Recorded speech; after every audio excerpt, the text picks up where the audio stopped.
Yo, spark up the vibe. Yeah. The room's getting hazy. Midwest degenerates. The flow's getting crazy. We're trimming the lines and we're packing the bowl. Got a parlay and a pre-roll. That's how we roll. From the seas and the soil to the green on the screen, we're the highest stakes hitters that you've ever fucking seen. Counting up units while we're breaking down the bud. Rolling heavy through the Missouri fields in the mud. We got the IPM locked and the picture all sharp. Betting underdogs only. We don't need to harp. Yeah, the crop's looking frosty. The odds are looking right. We're going green on the board every motherfucking night. So light one up. Let the intro play. We're chasing the bag in a cloud of gray. Whether it's the UFC hits or a grand slam race. Welcome back to the show. It's a motherfucking Midwest degenerates, bitch. Yeah. Fuck Diddy. Welcome back to the Midwest Degenerates. My name is Alex. He's Caleb. Shout out Low Cheese Curd. How's it going, everybody? It's been quite a week. Shout out Low Cheese Curd for our intro song as always. We've been lacking on our schedule, mainly just because MLB interferes with it. Seems like we missed like 2 episodes in the past 2 weeks now due to MLB games, but fuck it. Shit happens. Yeah. Tonight was completely and totally just because I died as soon as I got home. Dude, me too. It just different day. The second I got to my house, dude, I just remember going straight to my bed and just passing out immediately, dude.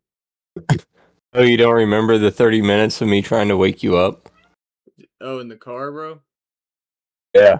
No, I don't remember that, dude. I must have been out, bro. It got to the point where I was begging you, please get up, because I still have to go home and I have an hour drive and I have to work in the morning. Bro, you should have just punched me or some shit. Probably would have gotten me up. I was. You were? I was.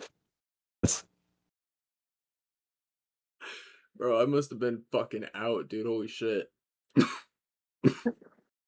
Like, my wife called and everything, and she was like, I know you got a Mountain Dew in the cup holder. Pour a fucking bottle of Mountain Dew on him. Who knows, like, I'm not doing that. That's my drink for the ride home. That's what keeps you awake for the drive home, dude. Fuck. Nah, dude, that was... Royal Stadium got the best of me that night. Was it that or all the cones that we smoked in the parking lot before the game even started? I think it was... I think it was the cut water. I think I had that cut water before I even left my house, and I think that fucking... that started me off on the perfect track towards a blackout. And dude, I had You were blacked out, all right. Dude, I had two tall boys. I remember, like, bottom of the 6th, I went and got 2 tall boys, because I was like, this shit will last me the rest of the game. And it did. It lasted me the rest of the game. But, like, yeah. I went and looked at my fucking card report, dude. Eee! It's a lot of beers. A lot of fucking beers, dude. You forget whenever you get there that the beers are $15. I think I counted 7 total.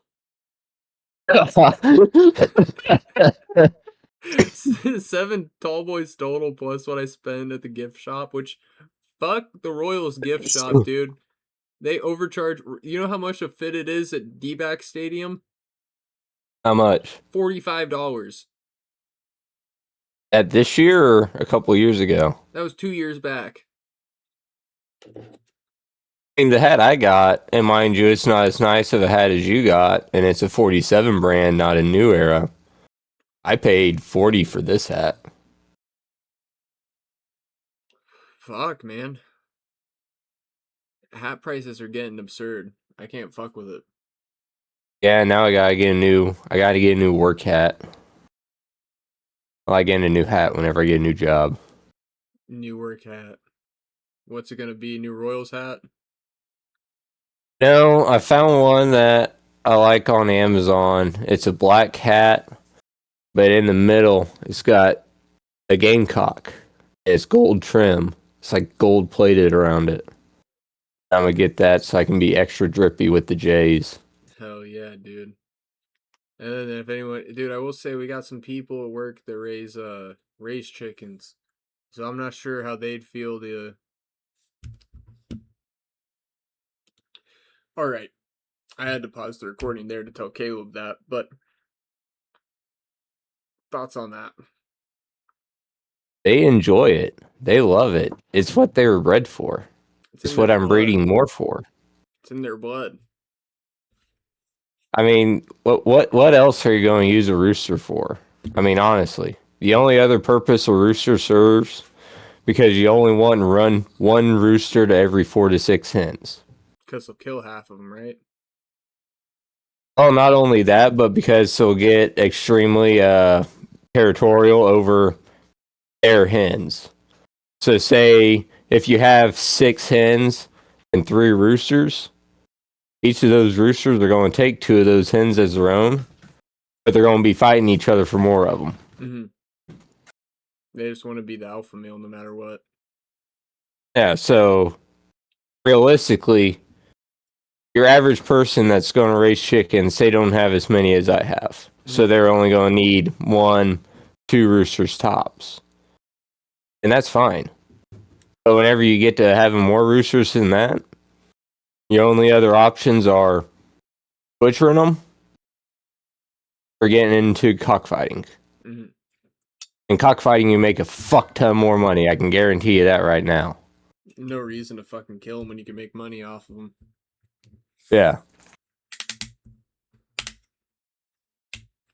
Well, bring Edwin Diaz to KC.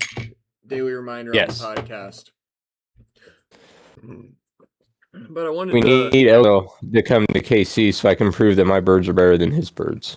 100%. I've been talking a lot of shit in the Dominican Reddits. Oh my god. What we need to do tonight is before our fucking itinerary for tonight is just fucking bullshit about this and UFC. We're saving the weekend events for this weekend. But gotta bring up KC is fucking terrible. It's still early.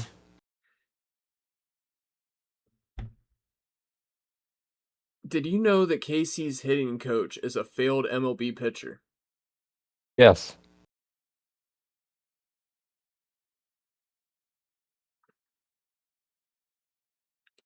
That's the beauty of it. We need to clean house. We need to pull a Red Sox, bro. We need to pull a fucking Red Sox. Just clean house.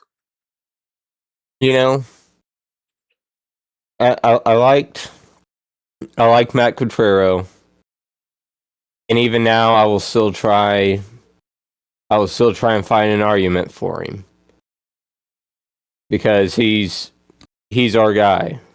Mm-hmm. But it's starting to get hard to do, and it's starting to the writing on the wall is starting to show clear with him. I'm thinking his days in KC are very numbered. My main thing with it is you look at that Yanks series. Don't get me wrong, the Yanks are a good team, but like the Cardinals are also a good team right now.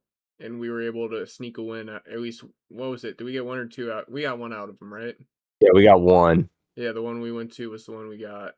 But my main thing with it is it's like the Yanks exposed us in every way possible. That first game we were winning, and then Urseg comes in and blows it, exposes our pitching, our closer that we've been saying for a while now. He isn't it.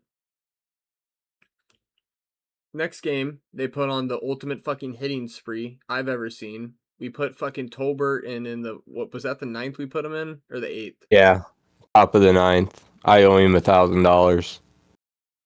Did he throw over 50? Yeah, he hit 54. That was the fastest he threw. But like that's what I'm talking about, dude. Like Falter, you see Falter got sent back to AAA? Thank God. Falter's back in AAA after that performance. But no, they put on a fucking just absolute fucking beat the piss. Like I will say, dude, I don't know what it is. Every now and then I'll go to a game. Like the only Cardinals game I ever went to, I can't remember what the fucking stat was, but I witnessed Jamar Chase make history. I think it was like he broke like every franchise record the Bengals have for receiving yards in a game, like receiving yards, receiving touchdowns, etc. Like saw that, and then now I see the Royals historically, like there's some stat I can't remember what it was. I think it was like every batter in the Yanks starting lineup had 2 or more hits throughout the course of the game. And it was how many home runs? 7? Something like that. I don't even fucking remember. It was just a pathetic outing from the Royals. And then yesterday, 7, what was it, 7 zit? Yep. Like Bobby was able to get a homer in that last game that we went to, but that last game we played, we couldn't get shit at all done. And I thought that was the one we had the best chance in because we had Cameron on the mound. Yeah, I think we got a nice lengthy road trip ahead of us. I think they had the day off today. I hope they're in there getting fucking chewed out. I hope something is going to change. I hope this road trip that we're going on, we at least split the road trip. If we can win at least half the games of the fucking road trip, I'll be happy. It's like over a week straight, isn't it? It's about a 10-day road trip, I want to say. Our next game is the start. I think it's either the 8th or the 9th is our next home game against the Rangers. Or maybe the 7th, but it's 10 days. 10 days bare minimum. If it's the 7th, it's 10. If it's the 8th, it's 11.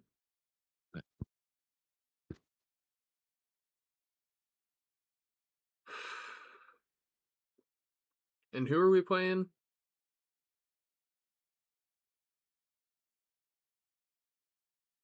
Let me double check.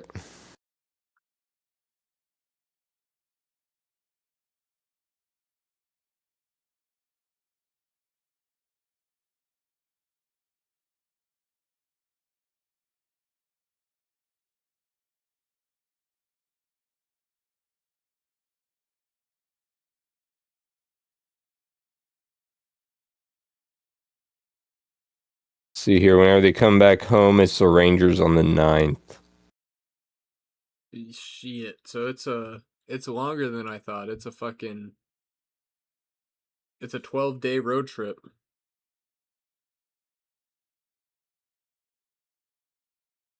That'll be fun.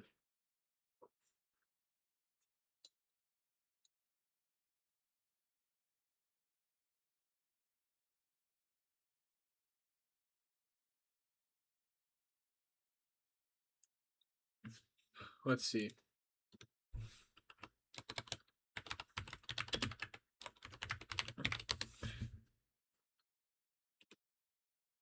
Oh, so they're going to their next game is in Texas.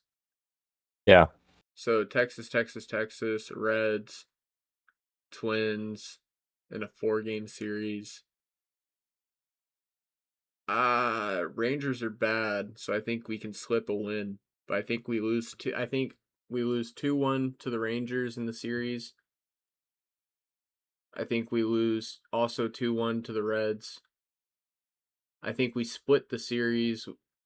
I think we either 3-1 or split the series with the Twins. And then I'm not gonna lie, Rangers are just gonna embarrass us at home, even though they aren't that good. Yeah.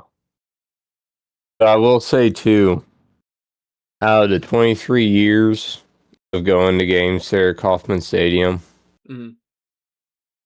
I think I can safely say that game Tuesday night was probably the worst I've ever seen the Royals fucking play Really? at home. Yes. Like, definitively, you've never seen it that bad. I mean, May 4th of 2014, Justin Verlander, I was there for that game. Justin Verlander had a no-hitter into the bottom of the 7th. Shit. But even then, it was, I want to say there in the 7th inning, it was still like 3-0 Tigers. So it was still not bad. It was still an open game. Mm. Like a perfect scenario, and they could have tied it up or took a lead. Speaking of 7-inning no-hitters for the Tigers, did May end up finishing that out yesterday? I don't believe so. I didn't hear any more about it, so I'd assume it died. Mm.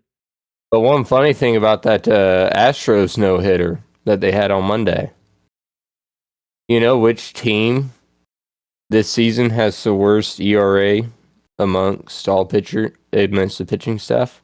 Astros? The Astros. Just goes to show how fucking bad KC is, dude. And the guy that pitched the last 2 innings, I can't remember his name, but that was his MLB debut as well. And he's the first pitcher to be a part of a no-hitter on their debut in 124 years. Jesus Christ. Speaking of crazy history, this was all over my ESPN earlier today while I was at work. I don't know if you were getting the same notification. Did you hear about the biggest sports betting upset of all fucking time? No. It was in tennis. Yeah, I did. That fucking... Minus 50,000 and he lost. Yeah. I gotta find the He lost fucker's 18 name. of 20 fucking matches, whatever the fuck that means in tennis talk. I don't know. I'm not rich and hoity-toity. It was he had like some, it was either he was a major favorite or he had some crazy lead. It was a pre-match 32-1 underdog before upsetting Jannik Sinner, who was minus 50,000 in the second round of the French Open. He was as long in the live money line as 100,000 dog. And he was the guy who he beat was a minus 300 to win the title and upset him. He won the last, they played, I think it was 20 matches, and he won the last 18. What's this dude's name? I'm about to put some money on him for tomorrow. Juan, it's Mexican name. It's Juan So just something. look for a Mexican playing tennis. It's like Juan something. Let me go and look. Tennis.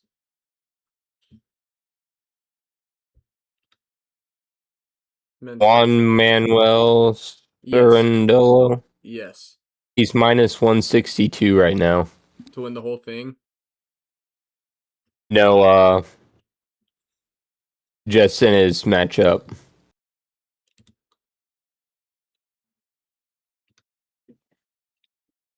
But to win outright, plus 17,500. Shit. And 30% profit boost. Oh, it's only on parlays, motherfucker. Oh, fuck. Evil. Oh, look what's happening again. Spurs up by 20.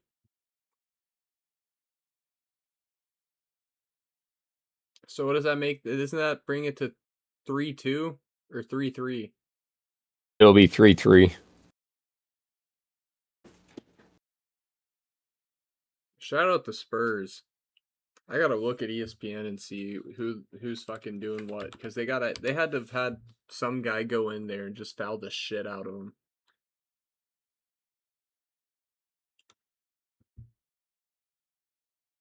I need Ska to get 2 more assists. I need him I to need die. Castle to make it 3. Oh, shit. I need Dort to get 2 more rebounds.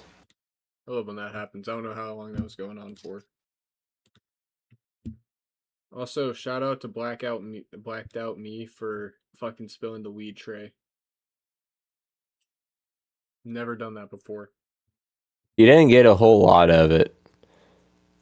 Like, a lot of it I was able to save, but there was some of it that went to the Jeep. The Jeep tax. That's for the homies that can no longer smoke with us. True. It's like pouring out for the homies. Let me see. Who have we got? They haven't started any of their evil guys. From what I could. Oh, whoa. Dylan Harper, 18 points off the fucking bench for the Spurs. Yeah. Second highest performer besides Wemby. Wemby's 24 points so far, 4 3-pointers, 9 of 17. Steven Castle is getting fucking fouls called on him. Same thing with Dylan Harper. Those guys both are getting fouls called like in their favor. And dude, holy shit. You'll be shocked by this.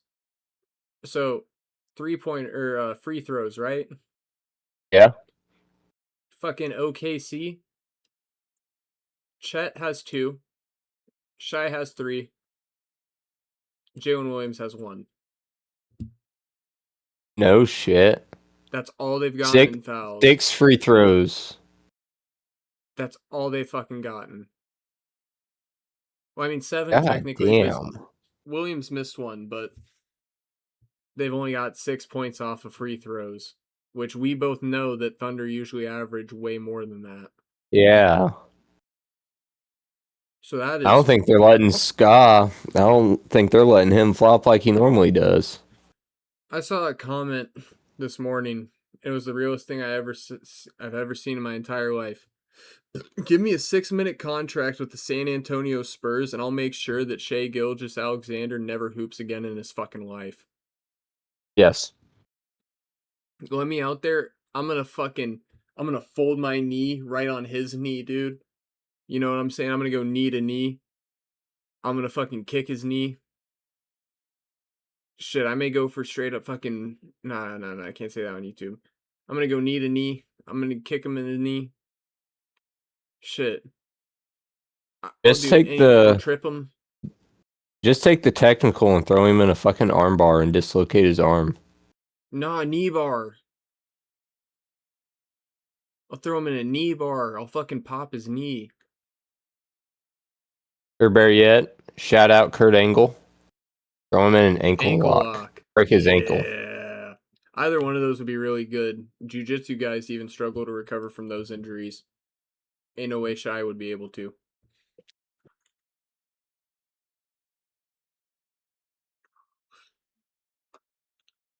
And it's at San Antonio, but that means Game 7 is going to be there in OKC. How much you think tickets will go for?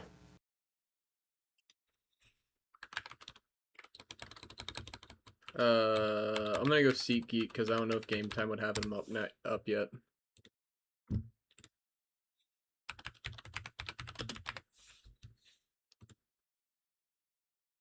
Game 7. $421 for nosebleeds. God damn. If you want to sit, you can't sit courtside. The closest you cannot sit near the court at all. The closest you can get is like a section back from the front, and it's $4,255. Yeah, no, we're not going to that. Hell no, dude. Fuck no. No. That's awful. I will say. Speaking of ticket prices, could sit behind the Royals dugout before a game and watch batting practice for $15. That's a good deal. Yeah. Dude, I will say finals, if you look at the finals for OKC, dude, you can't even, the second section back is $10K. Jesus Christ. I mean, shit, I guess it is OKC, so they all got meth money, but... Fucking Christ, dude.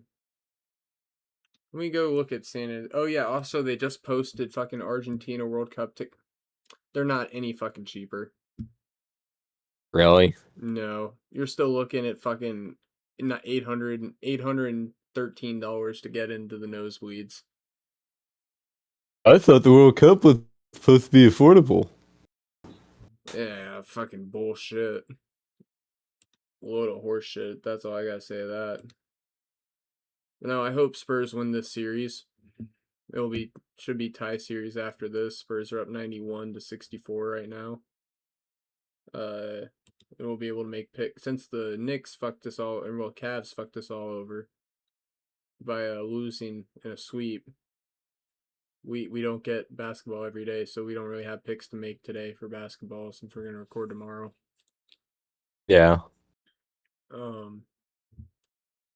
But I will say the main topic of the episode, we do have our UFC.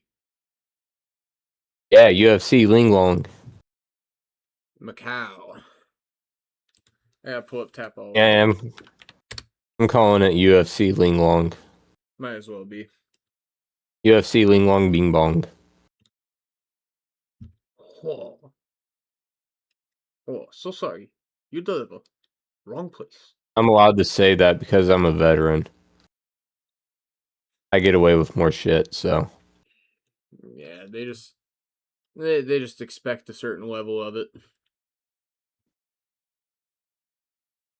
All right, first fight of the night, we got Chinese woman versus Jacqueline Amarim. Yeah, Loma Look Booned Me. I can make a joke about that name, and I'm not gonna do it. Yeah. Jacqueline Amarim 10-2. Lost her last fight against. Oh, so sorry. You deliver. Wrong place. One against Polyana Viana. Demopolis. McKenna. Ruiz. 4-fight win streak. Pretty good. Lost Sam Hughes. Sam Hughes has been on a little bit of a heater outside of recently. Or I think she even won recently. I could be wrong on that. Chinese woman. Oh, yeah. Yeah, that's Chinese. Oh, no, it's Thailand. I don't know that flag, but might as well. Lost her last fight. Won the fight before that. 4-fight win streak. Same situation between the two of them. Both were on a 4-fight win streak. Lost their last fight. I'm gonna go with 10-2, ranked number 13 Brazilian. I don't know. I will say, Amarin, she is more of a submission specialist. Real good on the canvas. But other than that, she can't stand up and fight. And that's what Look Boon Me specializes in. That's her bread and butter. But the thing we got to think about here is Luke Boonmi. She's Muay Thai. And I don't know if you've seen enough of it to notice yet. Fighters with a Muay Thai specialty suck at fucking grappling. Yep. And that's why I feel like Amarim, and especially because Luke Boonmi is from, she's from Thailand, pure Muay Thai. Thailand is Muay Thai. Muay Thai is Thailand. You know what I'm saying? So, but she's also got some of the best defensive wrestling skills than a lot of Muay Thai people. I don't know if you've seen her defense, but if she can, Amarin's going to be looking for a first round submission. Mm. If Look Boonmi can keep her off the canvas for that first round, she's going to wind up winning by decision, or she's going to fucking roundhouse kick her to the back of the head and knock her ass out. So my money here, especially since she's going to be the hometown fighter, Mm, I'm going to have to go with the Look Boon Me money line. the plus But I will be 106. making a separate slip where the fight doesn't go the distance. It is good odds on fight to not go the distance.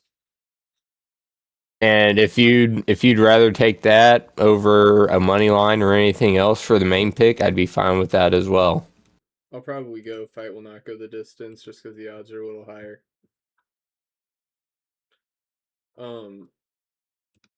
Women's fight out of the way. Oh my god, we'll get to that. King Jiju versus Rodrigo Vera.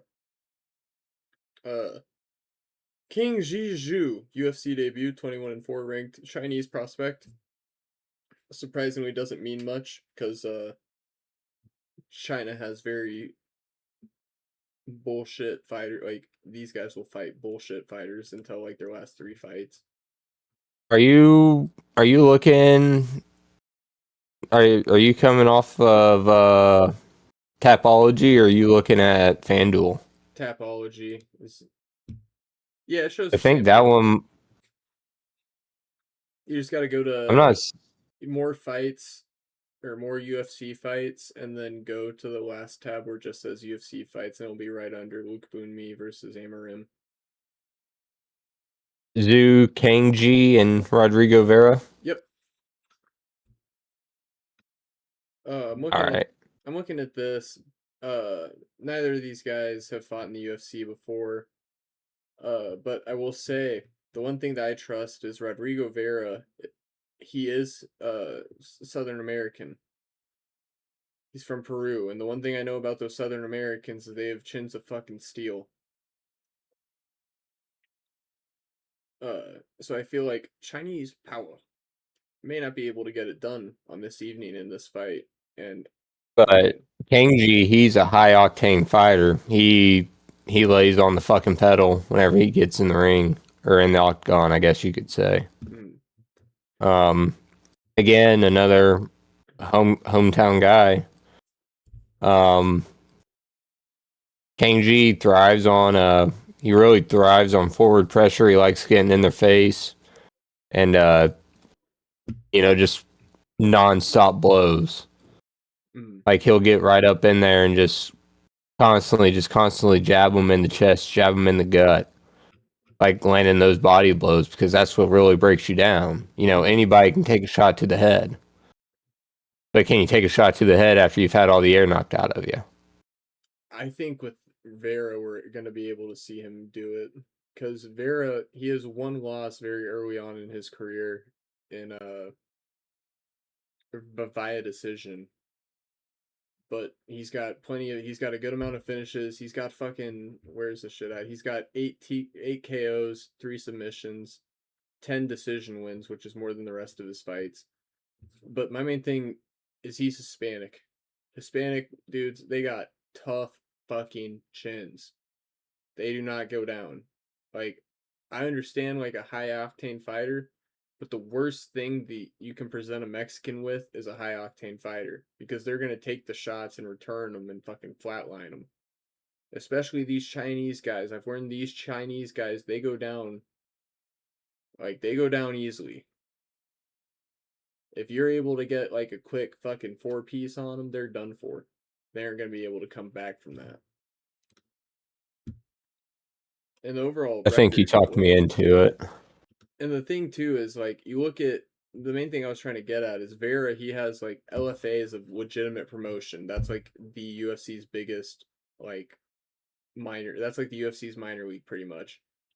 Zhu, he has a win on fucking Dana White's or not contender series. He's a win on. He has a few wins on road to UFC, but like split decision, unanimous decision, and they beat the shit out of a bunch of random Chinese guys. I'm seeing a Vera. Do you think this is his fight to really see what he's made of or not? And you think he's not going to quite cut it?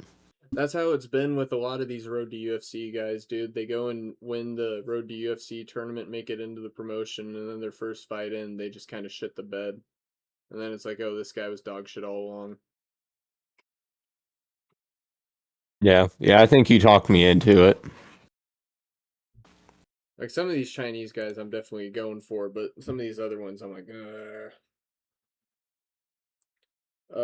like this next fight's another prime example. 18 and 16, 13 and 16 in the UFC. Angela Hill versus Jingnan Zhang, who has a mohawk. Fought in one championship, storied history in one championship, TKO win, couple TKO wins, a lot of decision wins. One loss to Angela Lee, which no, that's a different person. I'm gonna take the Chinese person. I'm gonna take Jingnang Zhang. Straight money line on that. Make it a little safe. Minus 215. Yeah, she's just all in all, she's got more power than Hill. And Hill, she always tries to do too much, and it always bites her in the ass. She's gonna do the same thing. She's gonna catch an uppercut. She's gonna take a nap, or it's gonna go the distance. And because she's just gonna be able to put more power down, it's gonna be visible that she's doing more damage. That and being hometown crowd. We know she's going to get the decision anyways. So either way, fucking Zhang's going to win. I agree with that sentiment. I don't really have too many takes about those fights. They're just there. But Ray Saruya versus Luis Garul. Ray Saruya, 1-1 in the UFC. I believe he was a former Road to UFC winner. Let me double check. No, Japanese flyweight. He just came in. Exceptional wrestling skills. Yeah, he got a Kimura. Likes to change submission attempts together too. His only loss so far is to the champ. Joshua Van is his only loss. I think I like Ray Saruya in this matchup against Garul. Garul's 1-3 in the UFC. This feels like a layup. Let's see here. Let's see if look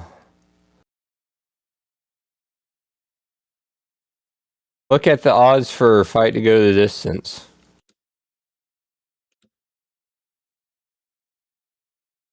Ooh. That's a good like I like the minus 152 more than I like the minus 245. You think the fight's going to go the distance? Let me look. Let me double check. Saruya, it's like 4 wins by KO, 2 wins. His last fight, like in the UFC, so far, his first fight was a decision, and then a decision loss. So I feel like we're seeing him fall into the same pattern as the rest of the flyweight division, where it's just decisions. They all just get decisions. But the thing is, whenever he gets him on the mat, it's submission attempt, submission attempt, submission attempt, submission attempt. Uriel is not going to be able to fight that off forever. He's only going to be able to fight off maybe 2 or 3 submission attempts. I think you talked me into it. And Sierra's just going to constantly spam it. He's going to button mash the submission button. And eventually he's going to get him. He's going to get him in either the second or the third round. Guriel will fight through for the first round. He's not going to have it in him to get through the second or the third. I could see it. Yeah, I think because we know he can't. We know he'll tap to a Kimura, even a shitty Kimura. He'll tap to it. Yeah, and I'm sure Shiri is seeing that, out there.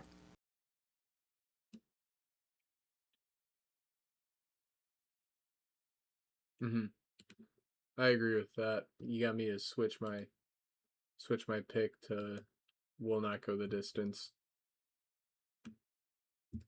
And shit at plus 120. Shit. Yeah, that's decent odds there. I mean, even right now as a 4-legger, we're not looking at a bad parlay. Yeah, no, we're not. Fucking already, what is it? Plus 1249. That's a decent parlay already, yeah. And then for the next fight here,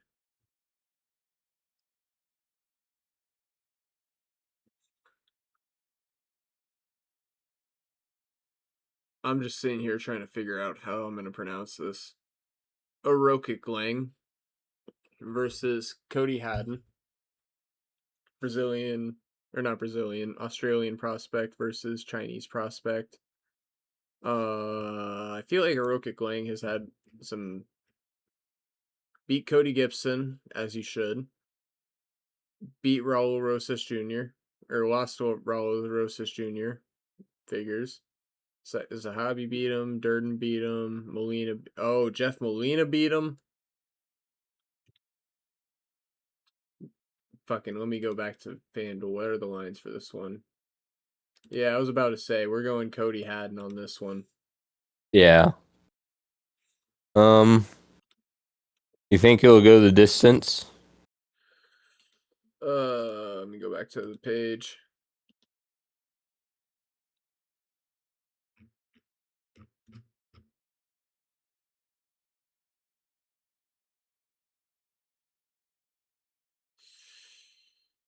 Yeah. Yeah, I think it will. This fight to go the distance on this one is plus 108. Yeah, I'm going to take that. I don't think Cody Haddon... I haven't seen enough of him to really tell, but I'm just going to do over 2.5 rounds because it's minus 102. So it's almost I'm stick with the fight to go the distance. the fight to go the Because distance. Mongolians, from what I've seen, they're hard to knock out. Mm-hmm. And Haddon, he's from Australia. I think Justin Gaethje's the last guy from Australia I remember getting knocked out. Wait, what? I think Justin Gaethje, or no, I'm thinking of someone else, but somebody from Australia he's fought recently. He's the last one to get knocked out. I've only seen like one Australian guy get knocked out. I can't remember. I'm looking at it, and you're not wrong. I mean, he has a few TKO. Like, he has a TKO loss to Zahabi. It was ground strikes. Outside of that, that's the only one he has. Yeah, and ground strikes, that could have been something as simple as, referee getting involved and calling it because there's not enough fucking, he's not trying to preserve himself or anything like that. Yeah. I could definitely agree with that. Yeah, so I'll do that one to go the distance at plus 108. That's a good line. What fucking names for this next one? We got Ding Meng versus Jose Henrique.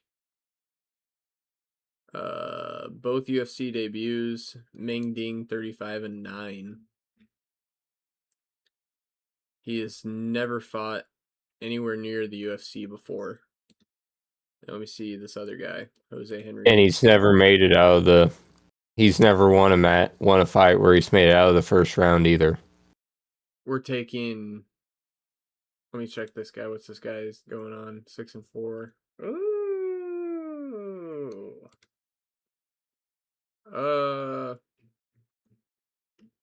How does this guy 1 KO?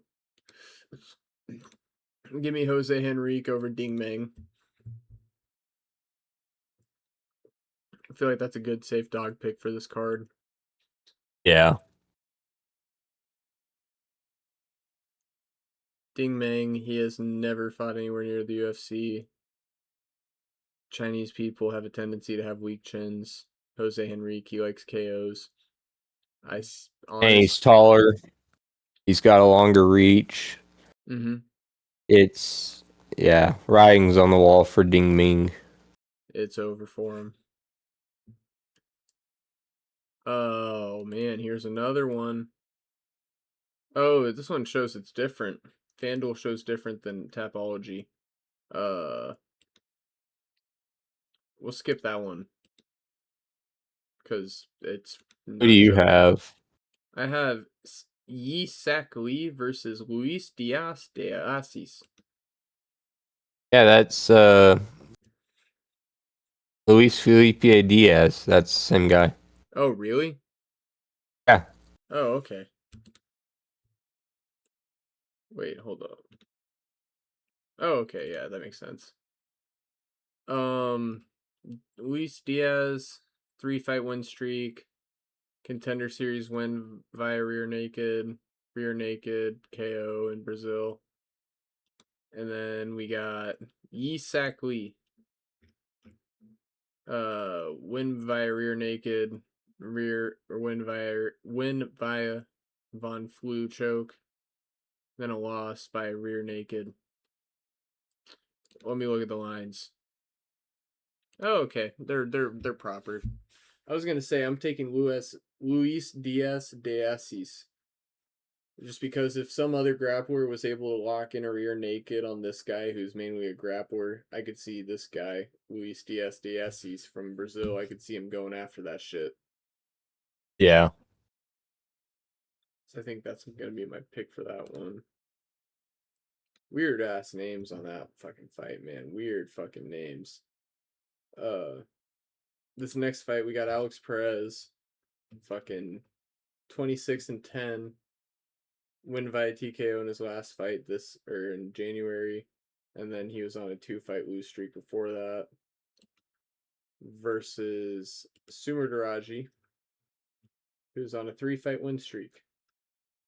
All against fairly okay competition, I cannot lie. And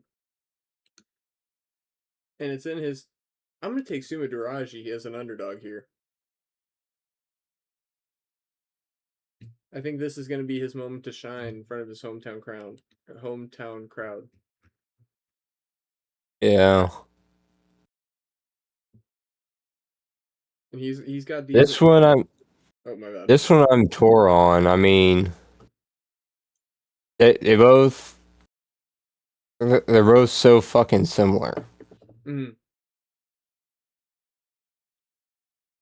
Like the only real advantage Perez has on him is wrestling. Mm-hmm. But in order to do that, he's got to get in close to be able to wrestle with him. And I don't think Sumadri's going to let him get in that close. I don't think so either. Like, I feel like this one we're going to see a lot of leg kicks. Like, a lot of leg kicks. What's the odds on that? Hold up.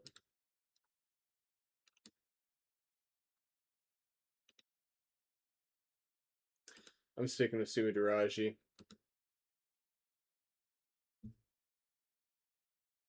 I was looking at the round total and the fucking how fight won, etc. Knows all minus picks. The only thing I'm looking at here is if Perez can control the fight on the ground with his wrestling and everything, he can steal this fight. Yeah. But if they keep him stood up and they actually fight, either one of them's going to get knocked out or it's going to go to a decision. Mm-hmm. And more than likely, if it does go to a decision, if it stays on the feet, it'll go to Sumadri. I think that's part of the reason I want to take him on this one.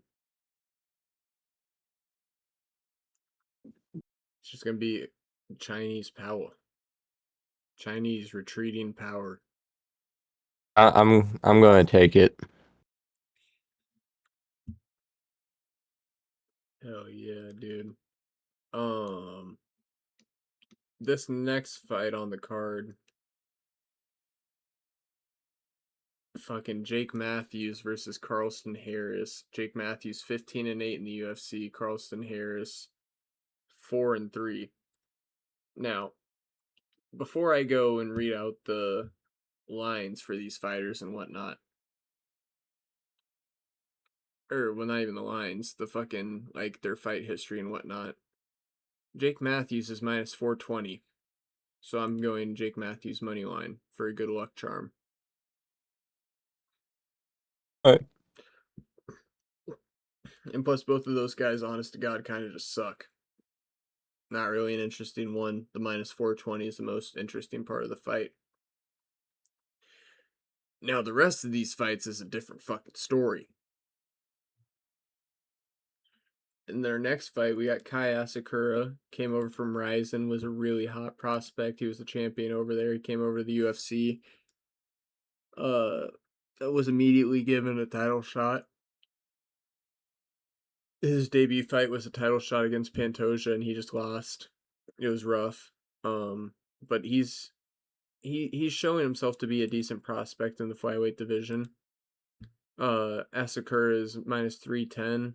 He's Japanese, but he's fighting in China, so it's his region of the world, doesn't have to travel far. I'm gonna go. Wait, hold up. Double chance. I'm gonna go double chance, and I'm gonna go Asakura by TKO or on points. I agree with you there. I feel like this is going to be like his toss-up fight because they want him in the title scene in the bantamweight division. Yeah, they want him around. So they're just bringing in some fucking he Joe moved up. off the regional scene. He moved up. Oh, he moved up? Yeah, he fought at. I didn't even realize that this was 135. Holy shit! Yeah, he's moving up. He fought at 125 in his first two fights. His title shot was against Pantoja, fucking flyweight, and I can't. Who else did he lose to? I remember watching that fight. Tim Elliott. Tim Elliott's proving himself to be good here recently, though, so I'm not gonna hate too much on that. Smotherman should be a way up. But yeah, I feel like they're just bringing in some Joe Smo off the regional scene for him to fucking humiliate, show him, just kind of hype him up a little bit before they bring him over to the States. I'm in full agreement of that. And I mean, the odds aren't the best, but we're getting to a point with the parlay now where no matter what we put on it, we're getting huge returns. Yeah. Let me see here. Our next fight. This one's going to be quick. Yeah, this is going to be a quick one. Let me look at Teixeira. Who's he beat? Yep. We're going, I just needed to look at one thing. Derek Lewis beat him in the first round. Teixeira. Sergey Pavlovich is the most dangerous fighter in the fucking, heavyweight division when it comes to first round knockouts. So what I'm going to do here is I'm going to go straight up crazy thing here. I'm going to go, well, what are the odds there? Yeah, I'm going to go method and round combo, Sergey Pavlovich, round 1 TKO. I agree with you. It's just Pavlovich is on when it comes to, like, this sort of fight, I saw his one loss was to fucking Derek Lewis. Derek Lewis in the first round. If you lose to Derek Lewis in the first round, you're losing to Pavlovich in the first round. Like, not a whole lot more to it. Yeah, I mean, he throws straight up fucking concrete bricks. Like, he's going to hit him once and it's going to be done.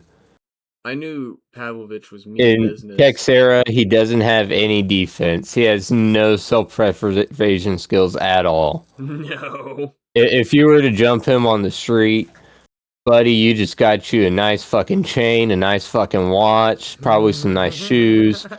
Got you a nice fat fucking bank account. Like, you can totally snatch that motherfucker's chain. Sergey Pavlovich is just different, man. Like, don't tempt me. I'll spin the block on the motherfucker and slime him. I honestly don't even know why this fight is happening. Because Pavlovich is ranked number 3 and Teixeira is all the way at number 18. It's for our entertainment. Come on, Dana White cares about us somewhat. Somewhat. I mean, okay, what is this guy's fight history? He's been around a bit. Okay. Yep. Another bold pick here. Another bold pick for the parlay. We got Pavlovich there. This next fight, Zhang Min Yang versus Alonzo Manyfield. Manyfield money line. Really? Mm-hmm. Zhang lost to Johnny Walker. And that was his last fight, was losing to Johnny Walker. Johnny Walker's only win in his past 5 fights was Mingjing Yang.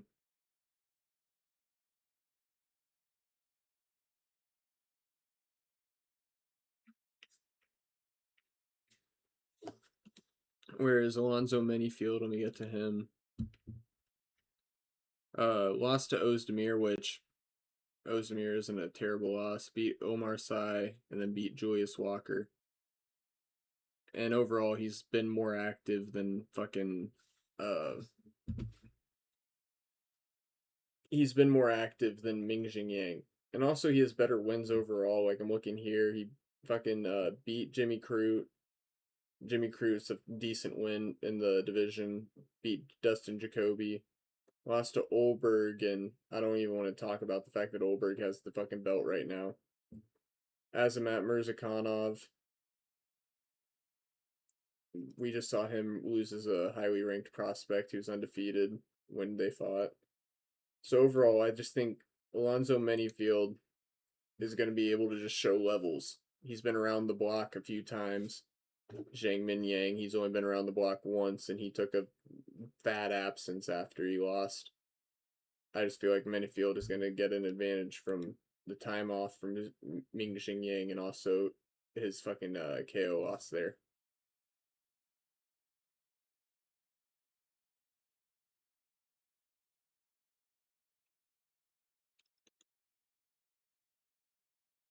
You got any thoughts on that one, Caleb? Huh? Only thing I could really see, and you kind of talked me out of it. I was kind of thinking a Ming Yang knockout, but I didn't really have any true thoughts behind it, just because I seen he had some power, but I didn't know he lost to Johnny Walker, so that kind of lost me on him. If you're losing to Johnny Walker, no matter what level of power you have, it ain't enough. Yeah.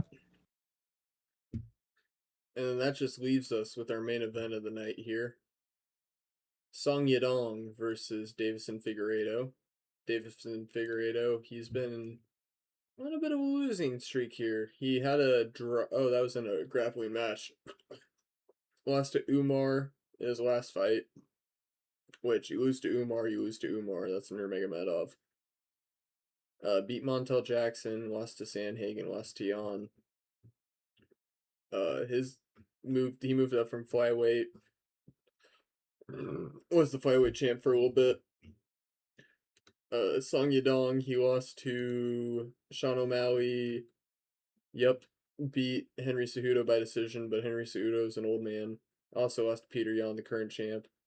Beat Chris Gutierrez, Ricky Simone. Lost to Sandhagen as well.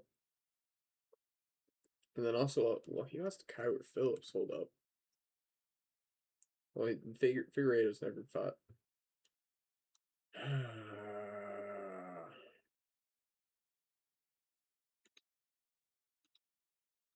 I'm going to have to take a cop-out one on this. Song Yadong is minus 700. Will the fight go the distance?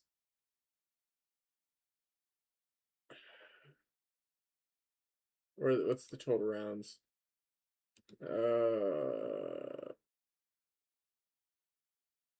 fight will not go the distance. That's gonna be my You pick don't for think this one. so? I think that's my pick for this fight, just because the line is so fucking cracked.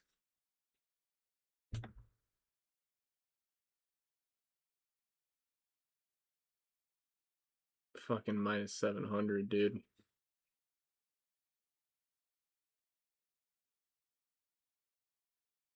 Yeah, I think that's the pick I'm going to make for this one. I think Figueiredo has a fighting chance. Truly. And I'll do a separate parlay where I just take him straight money line. But just for the safety of it, I think that's the best bet we got for that fight. All right. I'm going to read through this here. Luke Boonmi versus Amarim. Fight will not go the distance. Vera versus Kang Ji. Vera money line. Jingnang Long versus Angela Hill. Jingnang Long money line. Ray Soria versus Luis Gurriel will not go the distance. Iraqi Lang versus Cody Haddon will go the distance. Jose Henrique versus Ding Meng will go the won't go the distance. Henrique will win. Luis Diaz de Assis versus Yi Sak Lei. Luis Diaz de Assis. He's going to win that one. Sumidaraji money line against Alex Perez. Jake Matthews money line at minus 420 for the lucky bet against Carlston Harris. Kaya Sakura by KO TKO around points, double chance against Cameron Smotherman. Sergey Pavlovich KO in the first round. Alonzo Manyfield. And then Song Yidong versus Davison Figueiredo to not go the distance. I'm going to put $1 on it to win $4,381.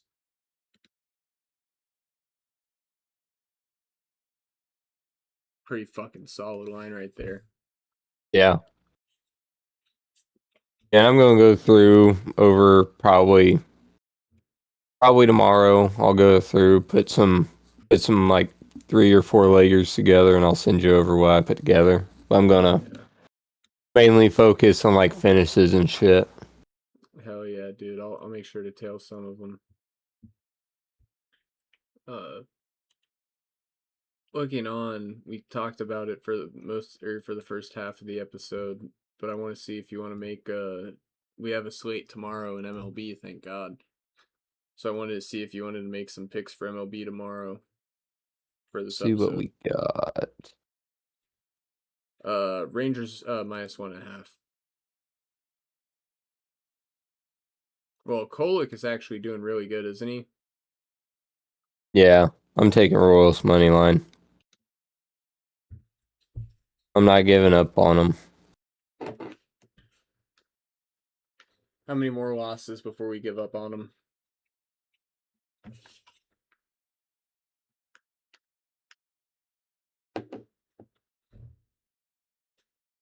How many more games are left in the season at this point? Here, Hold up. About 100. A little over 100. about 120 more losses. So if they like total or just this year? Just in total, if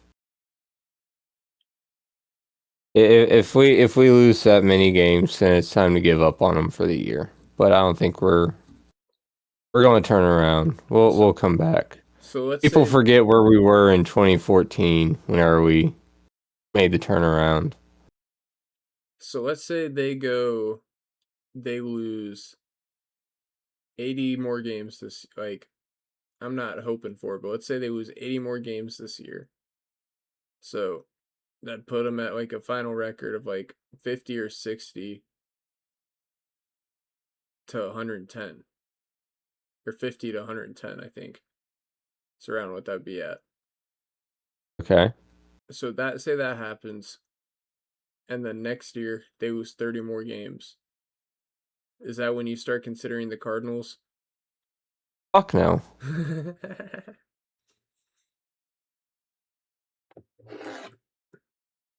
That's just when you stop buying tickets.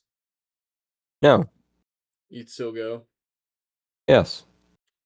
Dude, they sucked, man. I'm not gonna lie, man. Like, I like the Royals. That's gonna be my team, 100%. But like, they fucking suck right now, dude. They're so fucking trash. Like, they We'll legitimately like. get better. We have Witt We'll get and better. we have Witt and Cags. I'm currently out on this motherfucker right here. I'm out on Perez. I'm out on the entire second half of our batting lineup outside of Cags. We literally have Witt and Cags. Everything else is just They'll it ain't come pathetic. around. We They just will saw come around. we just saw them try and bring Falter in, and he got fucking booted back down to AAA. They didn't even send him to fucking the minor league team. They just said, "Nah, you're going straight to AAA." Fuck. AAA is the minor league team. Oh, I thought they had like a. I thought it was like. I got the pyramid confused. I thought it was like minor league, AAA, double A, down. I thought that's Nah, how you that shit got the worked. majors in AAA, double A, then there's single A, then there's rookie ball. They might as well say and Falter to fucking rookie ball, dude. He's fucking useless. We have enough shitty pitchers on our roster as is. We don't need him coming up.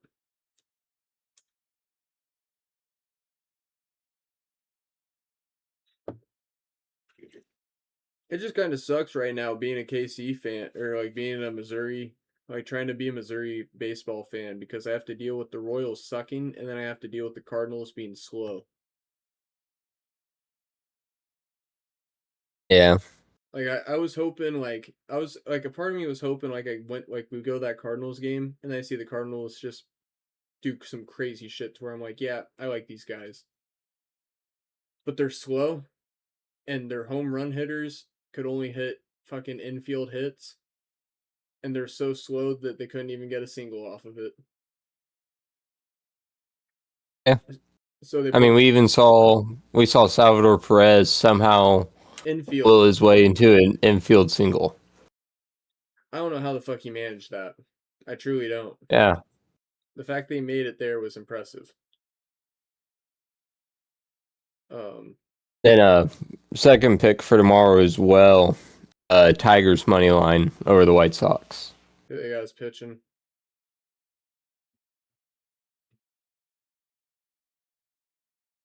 Oh no, okay. Tigers money line, you said?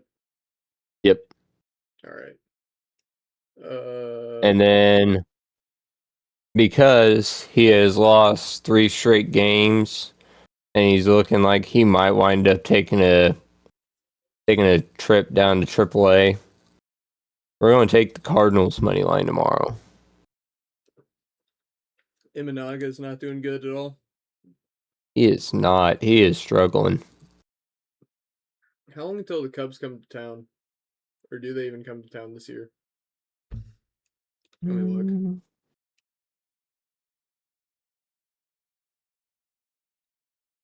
Yep, August 7th, 8th, and 9th. All right. I think I can pull one of those. I probably could too. I'm trying to see if we play.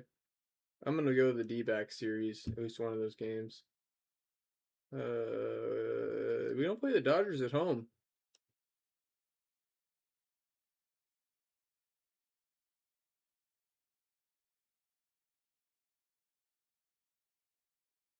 Unless I'm missing. No, yeah, we don't play the Dodgers at home.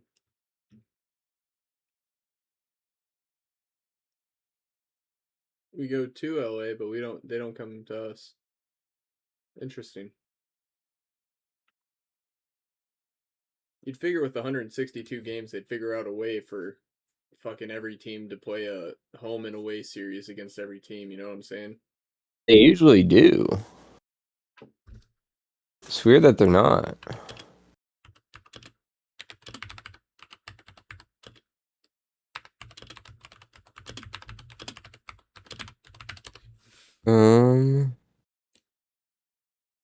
Yeah, no, they don't. They don't play in KC this year. That's weird.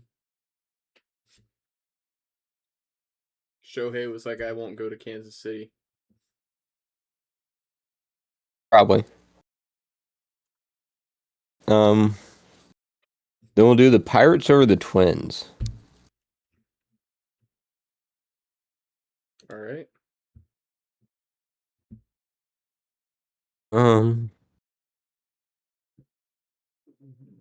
See here, what else do we want to add? After watching the Yanks this week, I'm confident in taking them against the Athletics. Yeah. And then D-backs have Gallen on the mound, so I'm confident taking them as a. I'll take them as a plus 134 dog.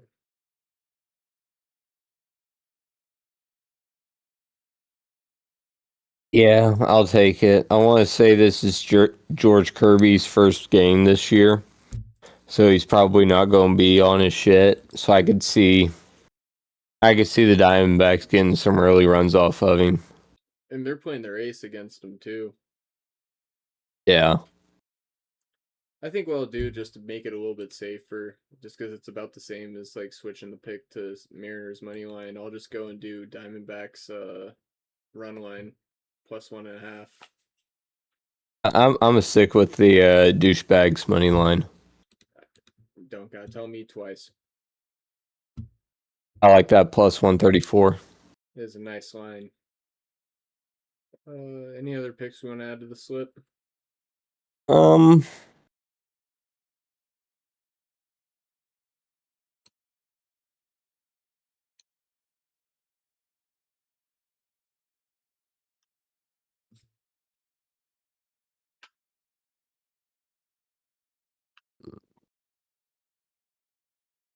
Let's do Rockies money line. Fuck it. Who are they playing? Yeah. Giants. Yeah. I'm with the Rockies money line on that one. We'll call it good on that. Lucky number 7. Dollar on that motherfucker to win 136. One of these days it'll hit. One of these days. Hell yeah, dude. Oh, shit. I can make a quick do we have NHL any? pick. Yeah, I was about to say, do we have any hockey for tomorrow? Yeah, we got Canadians versus Hurricanes in the Eastern Conference. I believe Carolina's up either 3-1 or They're up 3-1. Yeah. And series going back to Carolina. I'm gonna take. They're expected to win. I'm gonna take Hurricanes puck line. I think it's gonna end up being a fucking garbage time, like last couple minutes of regulation. They just score an extra point on that shit. I got saves. I do not have saves. Damn it. Shots on goal. Shvechnikov 3+. Aho 2+. Jarvis 3+. Or wait, hold up. Yeah. Jarvis 3+, and then we'll go Caulfield 2+. And then anytime, where's anytime at? There we go. Anytime we're gonna take Shvechnikov for an anytime. Take the Russian fuck. All right. And I don't have a boost on that, so that's just $1 to win 15 right there.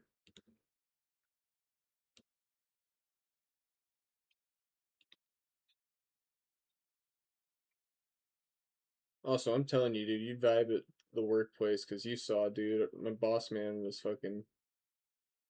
He was hitting the gamba. Yeah. Have you told him about the podcast yet, or is that? The things we say would not go well. Because I'm pretty sure you went on a whole rant about chimping out last episode. Probably. I don't remember. Just would not go well. Just would not. This podcast is a nice little secret, you know what I'm saying? I'll tell certain Yeah. people. I tell certain people about the podcast, but I don't tell everyone about the podcast. If everyone found out about the podcast, I would not be able to. I'd probably lose my job. No, I don't know if I'd. No, I wouldn't. Well, I'm not gonna. I knocked on wood, but it's probably we got up to some shenanigans over here. You know what I'm saying? Yeah. I feel like I keep myself pretty well maintained, but the podcast in general, we get up to some shenanigans.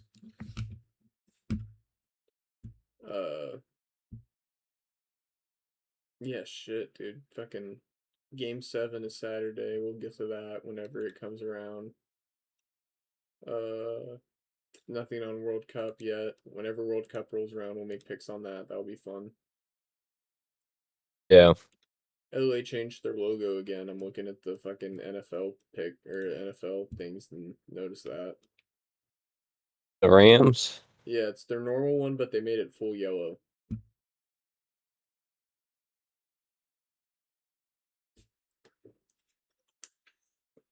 Why can't they just pick one and stick with it? I have no idea. Seriously, why do they have to change it every year? Because they're fucking losers, dude. I wish that they would add North Dakota State onto our betting opportunities here. I'm getting tired of waiting for Mountain West odds. We shouldn't have to wait for much longer. Like, should be about at least like no more than a month, right? I would think. Also, we gotta think of a podcast bet to do. I'm thinking we think of something for college football season. Like me and my brother and his buddies did this because my brother's buddy was an Arizona fan and my brother's an OU fan. And it was OU on a down year and Arizona on a supposedly up year. And the bet was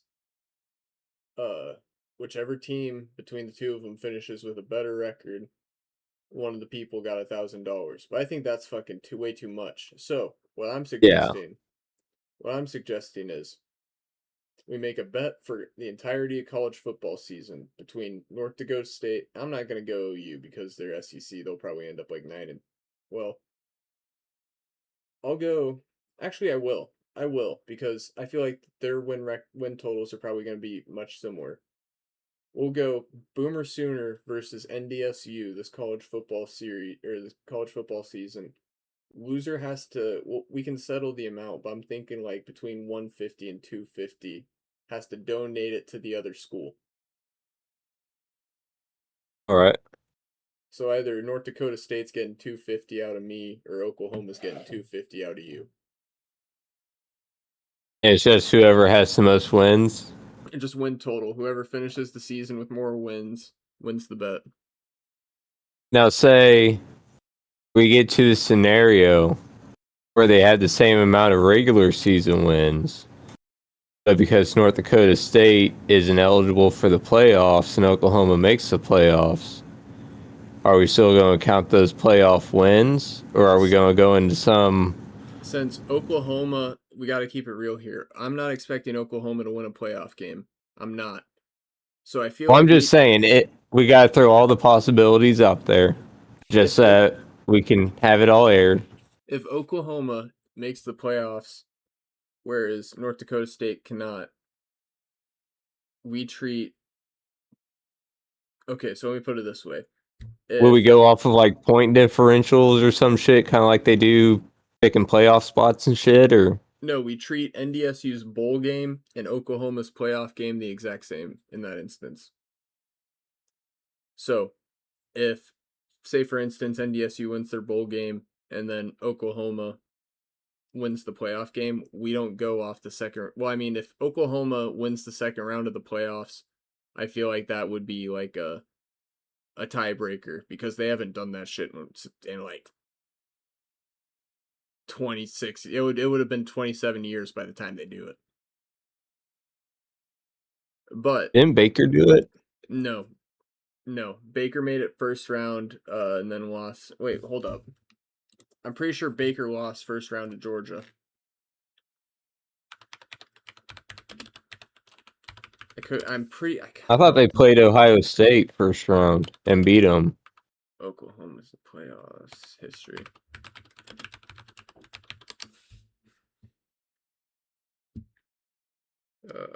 Let's see. I gotta fucking load this shit. Playoff, Armed Forces Bowl, Alamo Bowl, Cheez-It Bowl, Alamo Bowl, Cotton Bowl. That wasn't a playoff game. Peach Bowl against LSU. That was a playoff game. Yeah, last one was we lost first round to the all-time LSU team. Oh, like the best college football team in the history of college football. Yep. Then we lost to 2018 Bama in the Orange Bowl. Lost to Georgia in the Rose Bowl, 54-48. That's the one everyone remembers. Yeah, no, it was first round. That was first round. That Georgia-Oklahoma game was first round playoffs. You see, I could have swore they beat Ohio State in the playoffs one year. But I guess it's just like I think what? They beat them in something. I'm trying to remember. I'm looking for it. Might just been a regular season or something like that. It was a home and home series. It was a Okay. home and home regular because it was I think that was when Nick Bosa was at fucking Ohio State. Well, what I remember from it, and I guess this is the reason why I'm assuming that it was a playoff game, is because Baker went and fucking planted the OU flag at midfield. That's because Baker's Baker, dude. Have you seen his footage against fucking Kansas? Yeah. He did the same thing at Kansas. Have you seen the footage of him trying to outrun the cops? If he wasn't drunk, he would have had him, man. You've seen that motherfucker in the pocket. Scrambles like a motherfucker. Speaking of running from the cops, do you remember the Mizzou quarterback from 2013 and 2014, Matty Mock? I do not. Dude was like, I will go on to say that he was the best quarterback out of the state of Oklahoma. Like, even better than Joe Burrow. He would be better than Joe Burrow in terms of a quarterback born and raised in the state of Ohio. Okay. I was confused because you said Oklahoma there for a second. I was like, what the fuck? Oh yeah, that's my bad. But I believe it, dude. Fucking he was who led Mizzou to the 2 straight SEC championship appearances. If he wouldn't have ran from the cops on a moped while drunk on campus, easily top 5 draft pick in 2015, 2016. hold up. I gotta look up all-time Ohio high school quarterbacks. No, not Ohio State.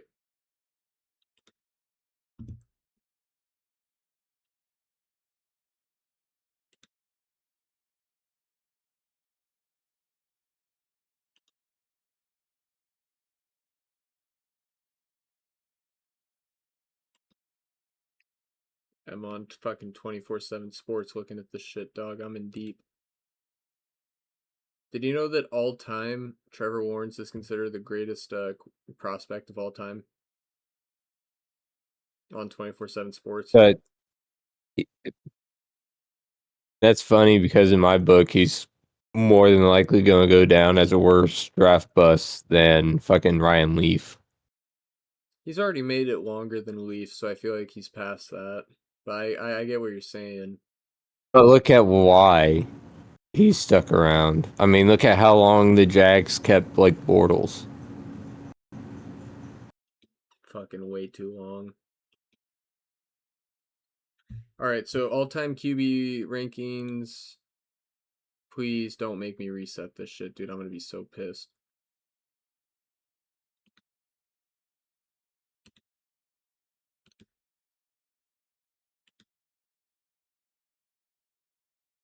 And It's fucked up. I can't sort by fucking state and fucking Let me ask AI if it can pull it up for me. like an AI. All right, so all-time QB quarterbacks from the state of Ohio. The highest rated QB to come out of Ohio is Drew Aller. Then we have Tavian St. Clair. Then we have... I'm keeping an eye out. Apparently there aren't many.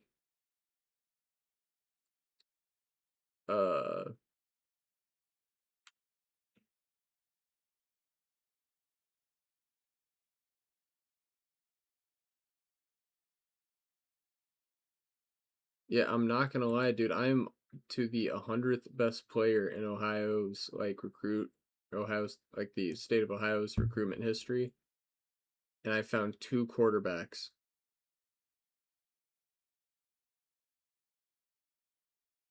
This state does not produce fucking quarterbacks worth of shit. Bryant Montgomery. Nobody's even bringing it up, Matty Mock.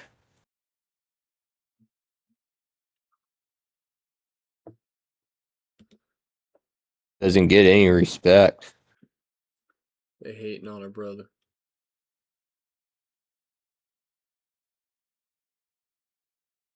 Disrespectful, dude. So here's his high school numbers for him whenever he was in high school in Ohio. 18,932 career passing yards, all-time national record that he took over from his older brother Ben. 219 passing touchdowns that at the time was a national record, later broke by Jake Browning. Grand total of 22,681 total yards of offense. Ran for 3,749 yards and 59 touchdowns. And 278 total touchdowns. Named Ohio's Mr. Football in 2011. 2-time Gatorade Ohio Player of the Year. Named a Parade and Sports Illustrated All-American.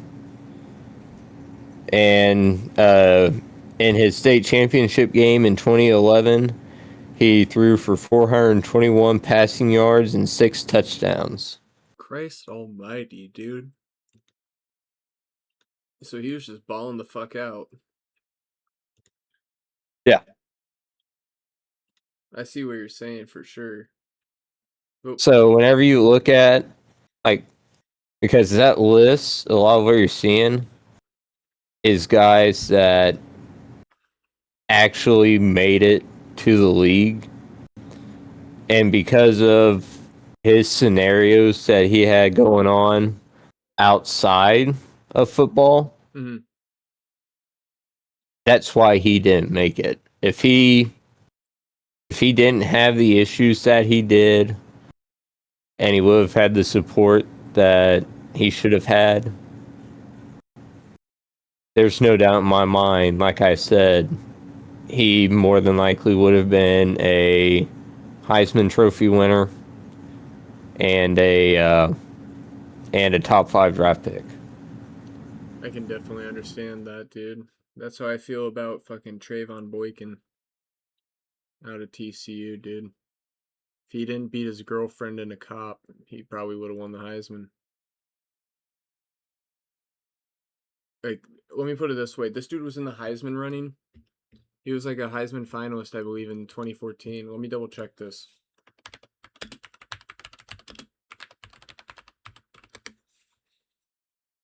No, it wasn't him. That's surprising as shit. Oh, it was Mariota. Okay, he was 4th. He was 4th in Heisman voting. 4th in Heisman voting was Trayvon Boykin. But guess what? Guess why he was 4th? You know what he did the fucking weekend before the ceremony? What? TCU's bowl game, 2014, Alamo Bowl. TCU's supposed to go and play. Trayvon Boykin goes down to San Antonio with his girlfriend, beats her up. Girlfriend calls the cops, and then he beats the cop up. And then suddenly he wasn't a Heisman finalist.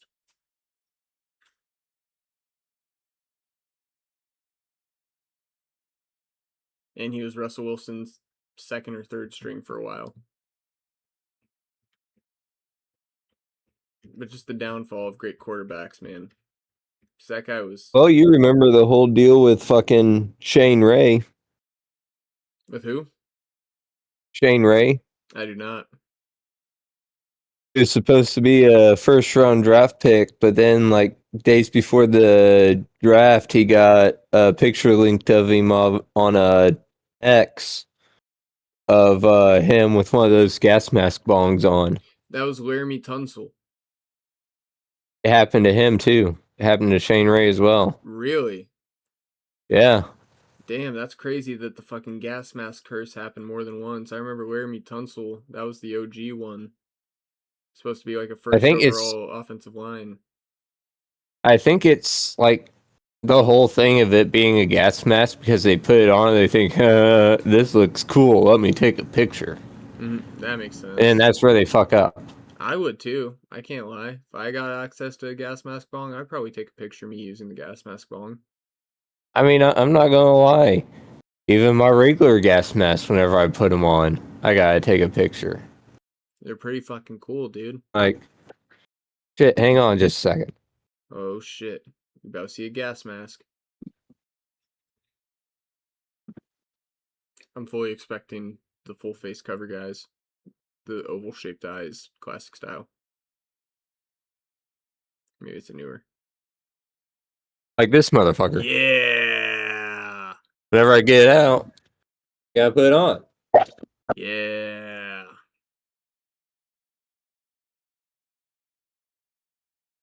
See, you'd be fine doing IPM. You'd be fine. And then there you go. You'd be fine doing IPM checks with that shit on, dude.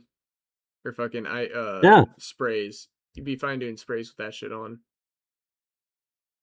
I don't think it'd be that fun because you can't hardly see shit out of it. Oh, dude, but you know it'd work. Yeah. They always bitch about fucking... They're always bitching about, what's the word? Shit. No, they're always bitching about fucking, oh, it isn't sealed. It isn't sealed. Your face mask isn't sealed. A war gas mask, they ain't worried about that shit. I can still smell the spicy oxygen on it. Is it used? Yes. Oh, That was my gas mask. Oh, that's what you use for training and shit? Yeah. Damn. I bought my own. Fuck that. If I'm going to use it, I'm going to keep the motherfucker. How much of your shit... Okay, so how much of your stuff from the military that was given to you were you able to take with you? Uniforms, and I kept my plates because fuck them, they're mine. Your plates? Yeah. So you just had to get a bulletproof vest and then you had your plates?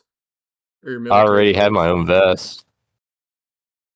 So you just stole your fucking plates from the military? Yeah, I didn't sign for them. My lieutenant signed for them. I didn't have to pay for them. He had to pay for them. Shit. Yeah, that's about all you got from that shit. Yeah. And tinnitus. Well, so the rifle is, like, I gotta ask, like, you see the movies and shit, and they always make a big deal out of, like, this is my rifle. It's mine and nobody else's. You don't get to keep your rifle? Fuck no. That's bullshit. If they make you treat your rifle like a woman, you should be able to keep it. Or is it just to demonstrate the sad truth of the armed services and Jody's? Pretty much it. So instead of feeling the loss of a woman, you're feeling the loss of your rifle. You don't even get to keep it with you. You gotta keep it locked up in the arms room. So I don't want to sleep with that fucker.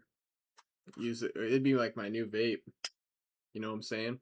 Keep that shit fucking sleep with it and whatnot. I will say, I am glad that they had us lock him up during basic at night because there was one guy, I'm pretty sure he would have private piled our ass. You would have killed your drill sergeant and shot himself? After he killed us. It would have been a Fort Hood all over again. Oh yeah. Well, for the like 9th time now. Yeah. Oh, Fucking private chafers from fucking cousin fuck Alabama. Fucking biggest piece of shit I ever fucking met. oh my god. He went to sick call the first 48 hours of actually being at our basic training unit and he got put on a profile, which meant he didn't have to do anything. And the profile he had, like, he also got crutches with it and shit. But what he hid from everybody was that it was only a 72-hour profile. So it was only good for 3 days. So he told everyone it was good for good. He rode that motherfucker out. He went to sick call every 3 days because he said that's what they told him to do. Then it became every day. Then it was, oh, I need to go to the hospital this day. Turns out he was never going to those places. He just had the same profile, and nobody ever checked the date on it. So, for 6 weeks, he was hobbling around like a fucking broke dick whenever he could get by just fine and not doing any of the fucking work, not participating in anything. And all that's not even what brought that to light. What brought it to light was whenever he was hiding fucking candy and shit that he was buying from the vending machines at sick call in his Camelback, then hiding them in the tiles above his fucking bed. And he'd eat them at night. We ratted him out because we didn't want to get fucked up for it. So whenever he gets back from sick call the next day, they pull him in the hall. We're all by our bunks just chilling out because we had just got back from the field actually doing shit instead of sitting around being a fat lazy piece of fucking shit like he was. And we hear all the drill sergeants start fucking going off on this motherfucker. And he's stuttering like a fucking idiot. And one of them tells him to take off his Camelback. So he takes it off, and then you just hear candy bags hitting the tile floor. Like, I swear there was like 5 or 6 of them that hit the floor. And one of them asked to see his profile to see what exercises he was allowed to do because they were about to smoke the fucking dog shit out of him. And then it came to light. That's whenever they finally figured out that the profile had been expired for 5 fucking weeks. So they brought him into our barracks bay. Had him get in the middle of the fucking room, had us all toe the fucking line. And while he was standing there in the middle of the fucking room, we were getting smoked for him being a fucking dumb piece of fucking shit. Oh god, dude. All over again. So we were gonna fucking give him a soap party. And I think they all knew that we had the same mental thought run through our head at the same fucking time because we all just started fucking laughing. And next thing you know, 30 minutes later, he was out of that fucking room. Never. All of his shit was gone. Whatever. Do you know what happened to him? He went the fuck home. Yo, he got discharged. Fuck yeah. Fuck that piece of shit. Wait, so I gotta ask though, if I were to go in and do basic training, I tore my ACL. Am I just chill on not having to do leg exercises for like however long ACL? They'll discharge you for the time being. They'll give you a waiver so you can go home, heal properly. You'll still have to stay in contact with your recruiter. I'm not 100% sure if you'll still get paid for the time being or not. I'm sure you will. But at the end of it, they'll give you the choice of, like, after you're healed and everything, they'll give you the choice of continuing your enlistment, or you can go ahead and part ways. Oh shit. There was one guy I knew. He tore his ACL doing burpees of all things.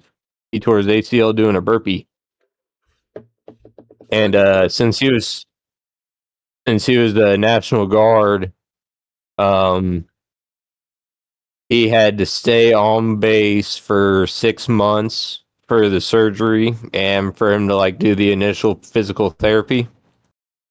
Then he was to go back to his home unit for like another 6 to 9 months or something to finish his physical therapy and heal, and then do his drills and everything from there. Mm. But then he'd have to come back to Fort Benning to finish out the rest of his basic and shit. Mm-hmm. After he healed completely. Shit. So there ain't no way to avoid getting smoked in that motherfucker, huh? No. Sooner or later, apparently, it just catches up to you. It'll happen.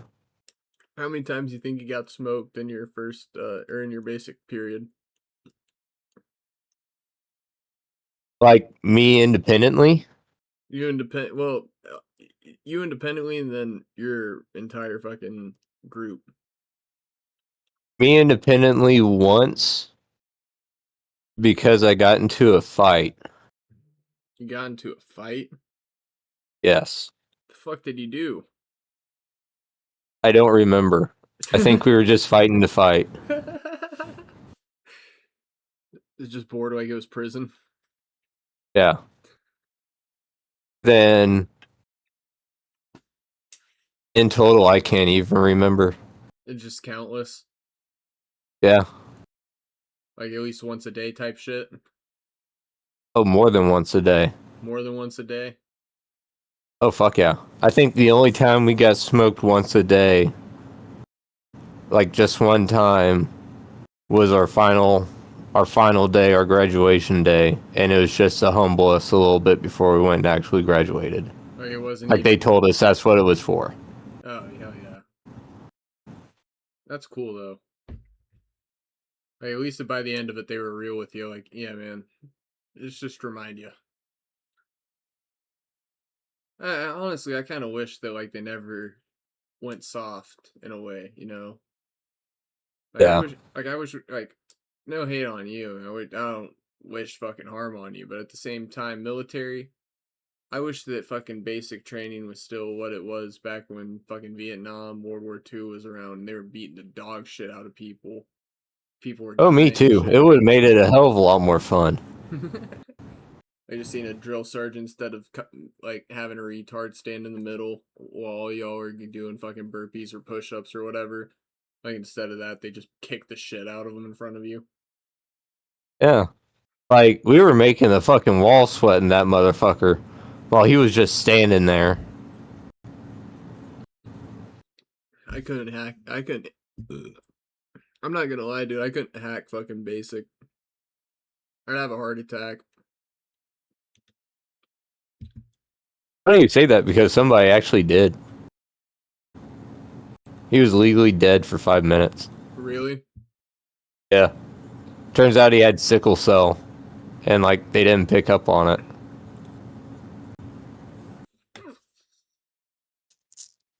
Damn. Yeah. Isn't that like a disqualifier? Yeah. Apparently, from how it was described to us, is whenever he went through and they did all of his tests, because they test you at first at MEPS, whenever you're going through and doing your initial shit. And like that can be, anywhere from the day of to fucking 6 months before. Mm-hmm. Because like, yeah, you'll go back again, but it's just a quick physical. They don't do labs and shit. Like they'll do a piss test, and like I had to do the duck walk again.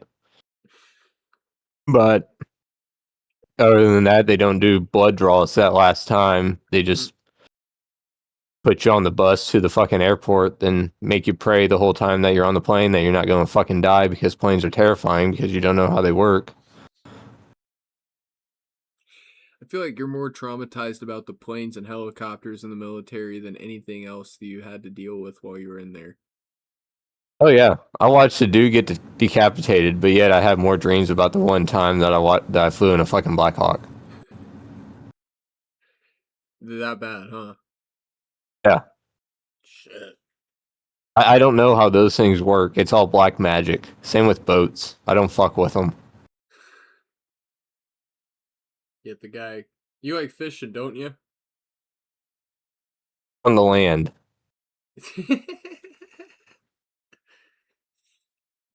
Are you ever gonna get those big fucking Alaskan trout if you're not going out on boat? They got creeks and I got waders. So you'll wade her into fucking 30-degree water before you'll fucking get on a boat. Yes. I have had my waders fill up with water that, well, the temperature outside was -6. So who only knows what that water that was under four inches of ice was. But I had my waders full of it. Oh, Jesus Christ, dude. Overtaking a boat. Mainly because we couldn't take a boat. Oh, Lord, dude. Fucking insane. Oh, shit. I don't think we have anything else for the podcast tonight. We'll have another episode filmed for you guys tomorrow night. We'll get that out to you and fucking have that ready for the games on Saturday, weekend sports, the races, the fucking playoffs. We'll have all of it ready. And by the time we film, we'll know if NHL Eastern Conference Finals pushes on another day or if we'll finally switch over to the Stanley Cup Finals. We'll see. Yeah. Which did you hear about that at all from the Western side? No. Vegas Golden Knights, right? They fired their head coach 2 weeks, or it was like a week or two before the playoffs started to try and make a playoff push. They fired their head coach, brought in a new guy to try and make a playoff push. They make Western Conference Finals against the President's Cup, which is best regular season. They in a series against Colorado Avalanche, President's Cup winners, fucking sweep them. Just fucking sweep them. And it was like, I think it was game 3 of the series. It was 3-0. Avalanche were up 3-0. Take a guess what the final score was. I'll let you know there was no overtime. Wasn't it like 8-5 or something like that? 5-3. 5-3. 5-3 when they were down 3-0, like halfway through the second. Fucking insane. I'm scared of the Knights. I'm not gonna lie. I'm scared of the Golden Knights. But I'm hoping So would you go ahead and put money on them to win the Stanley Cup? Oh yeah, $1. Fuck it. I got $1 and we got the Stanley Cup winner, Vegas Golden Knights. Hell yeah. $1.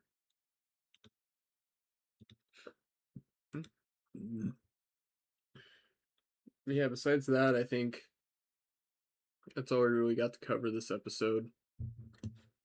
Yeah, we'll be back with more weekend playoffs, races. We could probably do like no, there is no golf this weekend, is there? Or is there? I don't think there is. Oh, there is. It's our Charles Schwab Classic. Oh yeah. We can go ahead and do a parlay on that for tomorrow night. Get some easier picks because I feel like the thing we've been getting fucked on is we'll have like 3 out of 4 hit or 2 out of 4 hit, but then we'll have one guy not make the cut. Now fuck Yeah. us.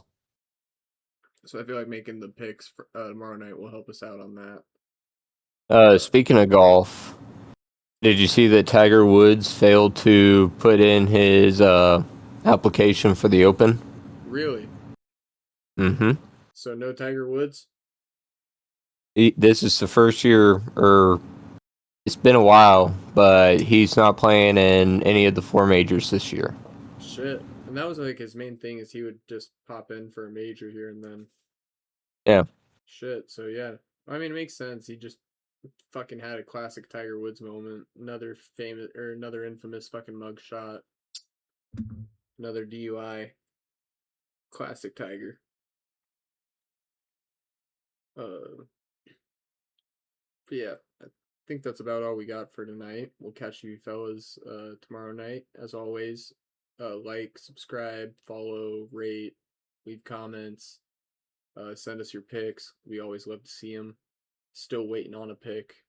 All these episodes in, but we'll get one eventually. I'm sure we will. Eventually, we'll get one. We'll get one. It'll be amazing when we do. But until tomorrow, you guys have a great night. I'm gonna get off of here and go get this uploaded for y'all, and catch you tomorrow.